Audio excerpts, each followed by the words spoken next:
Sentiers du ciel, c'est une aventure née d'une autre aventure, l'aventure dans les marches tibétaines, où je suis habitué à me rendre là-bas, et plusieurs personnes qui s'y sont rendues ont été profondément touchées à la fois par les lieux, mais aussi par la population. Et on s'était dit qu'il fallait absolument permettre à cette population de pouvoir assumer son développement économique et de cette manière-ci de pouvoir aussi les aider un petit peu à notre manière. Et donc, nous avons décidé de créer une association qui vise à la fois au développement touristique de la région. Donc, on se rend compte qu'il y a des paysages extraordinaires, il y a du trekking à faire, et que ces gens peuvent être les guides dans ce trekking. Et donc, il y a un projet pour le développement de gîtes de montagne, de façon à ce que les voyages se passent bien.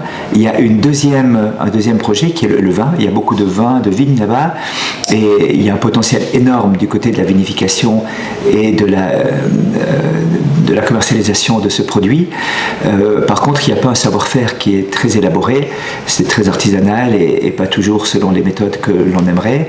Pour avoir un vin de qualité, il fallait donc développer et apporter là-bas un savoir-faire, des compétences, et puis ensuite un réseau de commercialisation. Donc dans ce projet Sentiers du ciel, il y a également cette perspective de pouvoir commercialiser le vin de la région.